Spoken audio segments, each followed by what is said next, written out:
Economía a Mil es presentado por Invertí en vos y en tu futuro con Regional Casa de Bolsa. Muy, pero muy buenas tardes. Bienvenidos a una emisión más aquí de Economía 1000 por Radio 1000. Pasaron 6 minutitos de las 13 de hoy, viernes 9 de diciembre del año 2022. Un día, pero extremadamente caluroso, abrasador, diría yo. Ayer fue increíblemente el calor que sentimos. Temperaturas que incluso podrían llegar a 45 grados si lo marcamos como temperatura de alguna manera corporal, así que está muy pesado el ambiente. Viernes, ya a puertas del fin de semana, obviamente, trabajando aquí también todo el equipo de Radio 1000, lo veo a Josema como siempre, Mirna, Priscila, están también los otros compañeros en control, Lorenzo, Rodrigo, Cristian y Derlis, que es como la nueva adquisición en ese grupo, así que vamos creciendo por supuesto, y hoy estoy casi sola porque están todos ustedes del otro lado, obviamente compañeros, y los oyentes que nos siguen, por supuesto, todos los días de 13 a 14 horas aquí por Radio 1000 y nos pueden ver también por el canal de YouTube 1000 Noticias AM. Tenemos contacto ya, Mirna. Yo le quiero decir a la audiencia que hoy vamos a abordar varios temas, así que tenemos agenda muy cargada y ya le damos la bienvenida a nuestro entrevistado, lo hacemos vía telefónica y agradecemos de hecho su predisposición, por supuesto, del otro lado del teléfono, porque el contacto que hacemos ahora es con el economista Eduardo Jiménez, él es jefe del sistema de información de Macroconsult, para hablarnos sobre la crisis política en Perú. ¿Cómo estamos, Eduardo? Gracias por atendernos hoy. ¿Qué tal? ¿Qué tal? Muy buenos días. Bueno, buenas tardes en Paraguay, entiendo. Buenos días acá en Perú todavía. Bueno, tenemos una diferencia de 2 horas, tengo entendido, Eduardo. Te saluda Prince Otto, sí. ¿Cómo estamos? Muy bien, Prince, gracias. Gracias por la invitación. No, a vos por la predisposición. Y quiero decirle a la gente que Macroconsult forma parte de la red La Eco, Eduardo. ¿Es así? Correcto. Es una red de consultoras económicas del continente, así es.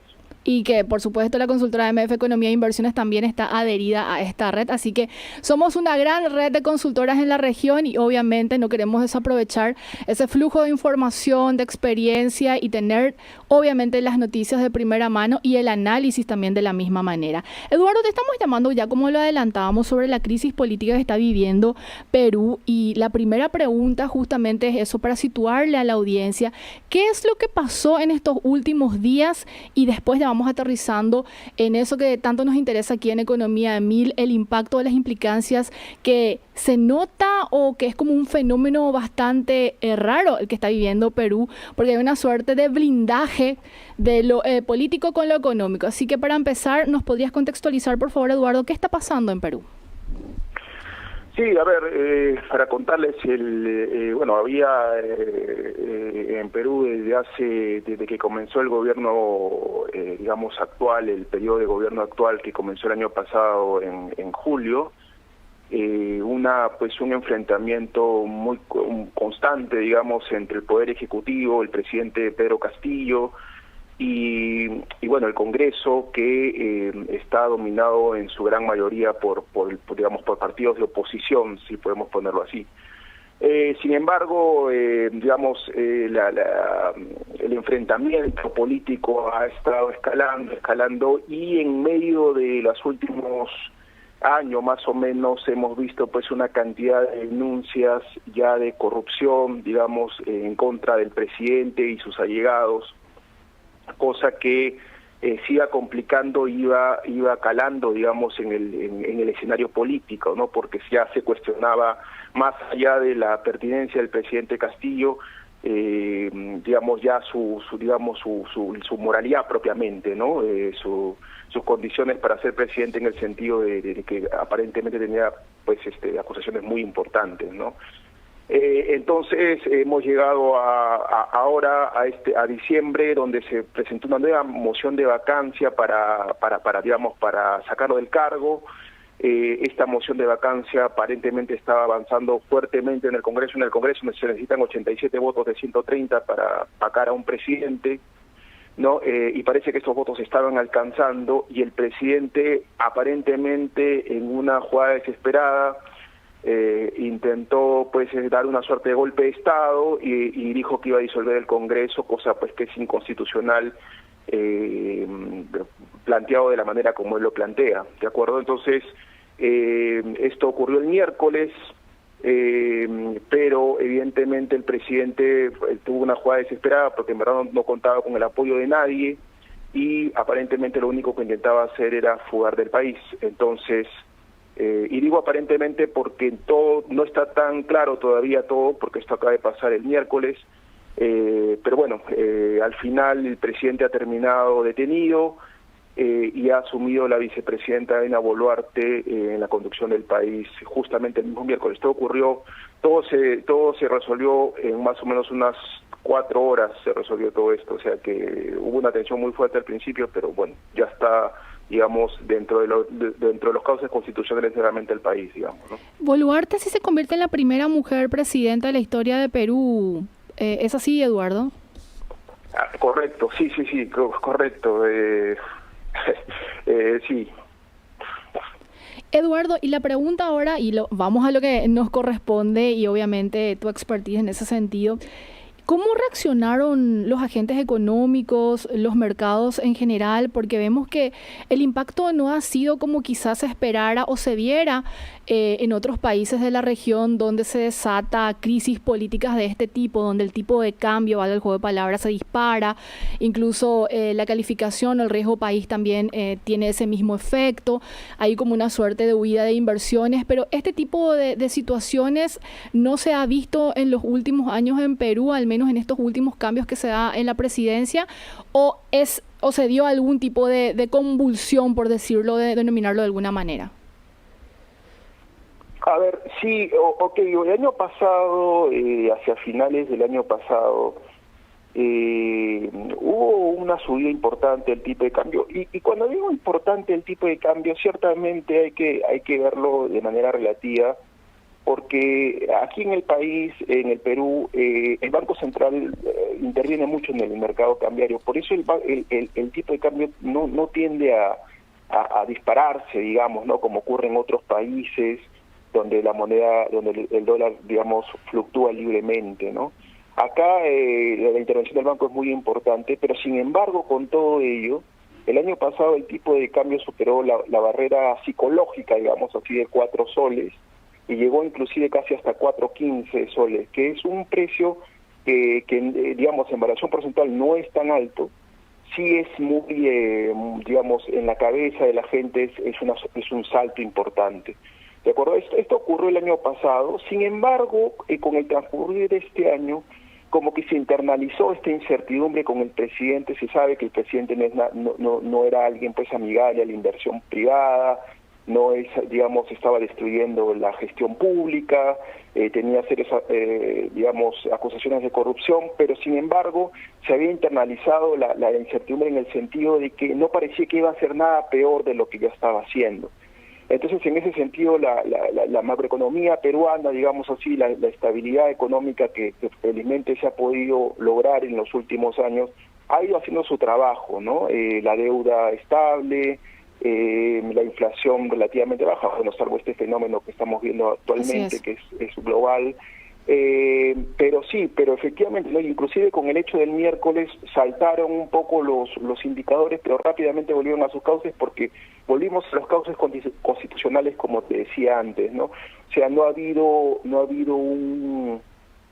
un caso, digamos, de salirnos, digamos, de los cauces de la Constitución que tenemos hoy día, ¿no? Entonces Perú en verdad ha podido más o menos hacer frente a esta coyuntura con la solidez macro fiscal, digamos, que ha tenido el país en los últimos 30 años, ¿no?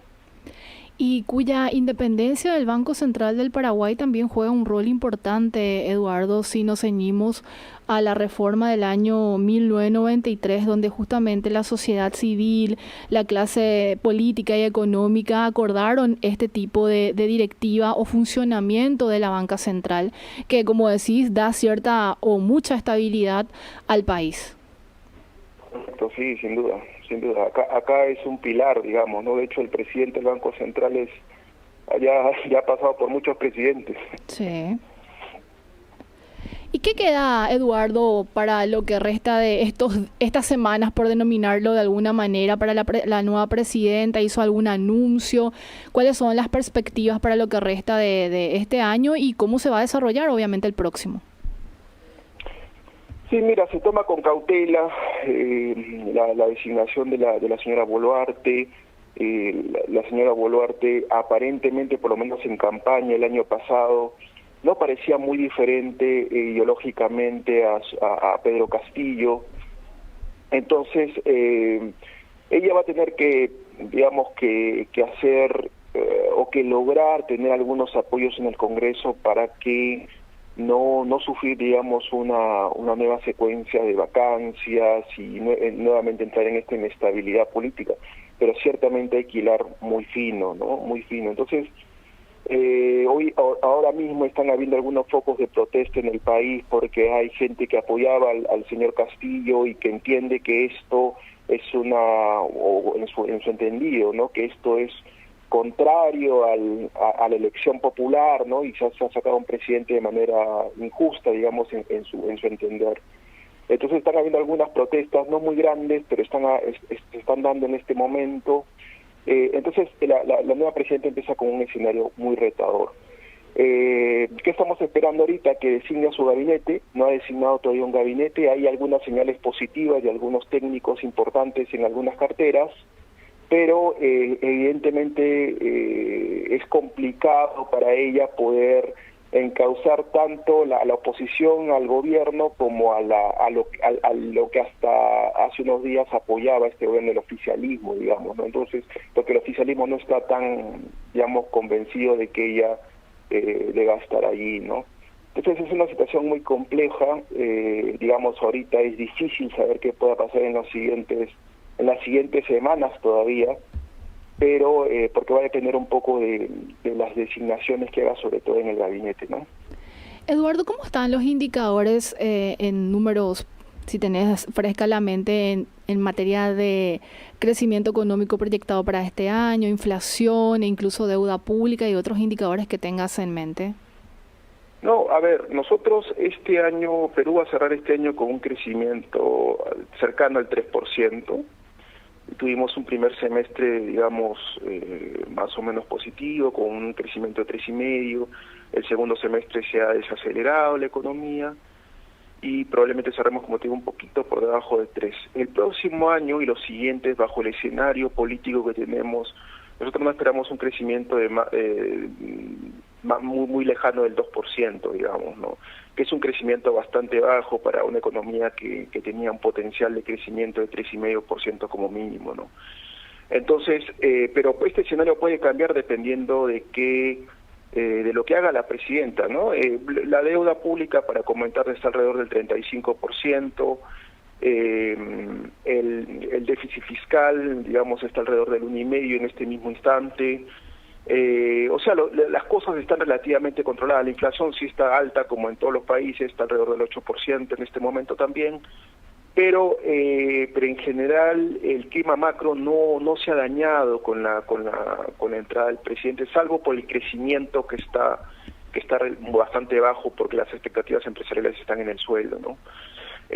Como te digo, va a depender de lo que diga la presidenta y cómo arme su gabinete, para ver, yo creo, si los agentes económicos, los empresarios sobre todo, realmente renuevan sus expectativas en este gobierno y de repente impulsan la inversión, ¿no? Pero ese escenario todavía no está tan claro en este momento, ¿no? Y con respecto a proyectos, propuestas antes de esta crisis, ¿se tenían de repente vinculados a reformas tributarias o no se hablaba en ese contexto, Eduardo? No, fíjate que este presidente se ha pasado más de un año, digamos. Hola. Sí, ¿Hola? aló. Ahí sí te copió bien, perdón, Eduardo. Sí, te escuché la pregunta. Te decía, este presidente se ha pasado casi el año y medio, digamos, hacer, digamos, o por lo menos sin anunciar grandes reformas, ¿no? No ha habido ninguna, en verdad, nada importante, nada que pueda destacar, pero digamos, han sido realmente un año y medio más o menos perdido completamente para el país, ¿no? Eduardo, ¿algo más que quieras agregar? ¿Reflexiones finales? No, simplemente que, bueno, la situación es delicada. Hoy día la situación política del país es delicada. Digamos, está muy abierto los escenarios a futuro. Tenemos algunos radicales que quieren acercarse a la presidencia aquí en el país. Pero bueno, seguramente de repente podamos hablar más adelante un poquito más al respecto, porque todavía no está tan claro el escenario económico y político para el país, ¿no? Lo que nos espera dentro de los siguientes, digamos, 3 o 6 meses, ¿no? Eduardo, un gusto haber conversado contigo. Que tengas un excelente cierre de año 2022 y, por supuesto, exitoso 2023. Igualmente, es un gusto hablar contigo. Igual, era el economista Eduardo Jiménez, jefe del sistema de información de Macroconsult, que forma parte de la red La ECO y que de la consultora también MF Economía e Inversiones lo hace. Agradecemos evidentemente a Eduardo Jiménez por su tiempo y también quiero darle un agradecimiento muy especial a la compañera Ingrid Herrera, que justamente hizo posible esto. Y yo decía siempre de Ingrid que ella es nuestra economista estrella en la consultora, así que gracias también a ella por este contacto.